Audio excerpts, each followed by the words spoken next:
Madam President. The senator from Massachusetts. Thank you, Madam President, and thank you, Senator Mikulski, for your incredible leadership on this issue.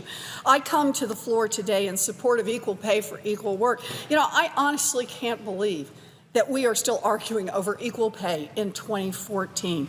Congress first moved to solve this problem more than 50 years ago. When the Equal Pay Act was signed into law in 1963, women were earning 59 cents on the dollar for every dollar earned by a man. Today, women earn only 77 cents on the dollar for what a man earns. Women are taking a hit in nearly every occupation. Bloomberg analyzed census data and found that median earnings for women were lower than those for men in 264 out of 265 major occupation categories. In 99.6% of all occupations, men get paid more than women. 99.6%. That's not an accident, that's discrimination.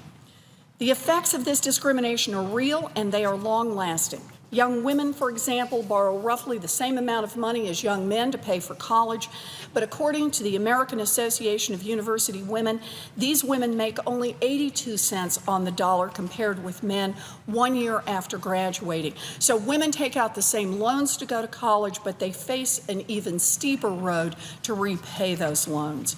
Unequal pay also means a tougher retirement. The average woman in Massachusetts who collects Social Security will receive about $3,000 less each year than a similarly situated man because the benefits are tied to how much people earn while they are working. There's a problem, a big problem, and women are fed up. 50 years and women still can't earn the same as a man for doing the same work. Women are ready to fix it, but it isn't easy. Today, some women can be fired just for asking the guy across the hall how much money he makes. Earlier today, the President issued executive orders to stop federal contractors from retaliating against women who ask about their pay and to instruct the Department of Labor to collect better data for the gender pay gap. And good for him, and good for women working for federal contractors. Now, the U.S. Congress should extend these protections to all women. The Senate will soon vote on the Paycheck Fairness Act. This is a common sense proposal. No discrimination, no retaliation when women ask how much the guys are getting paid, and basic data to tell us how much men and women are getting paid for key jobs. So there it is. It's basic protection, basic information, a fair shot. That's essentially what this bill does.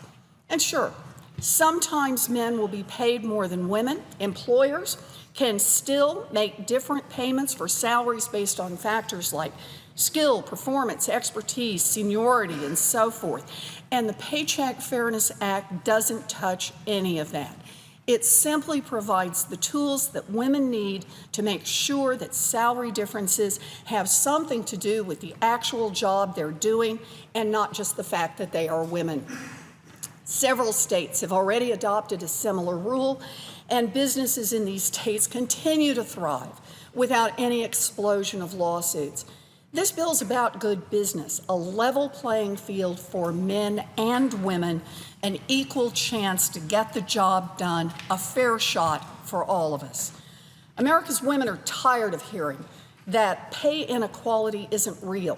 We're tired of hearing that somehow it's our fault, and we're ready to fight back against pay discrimination.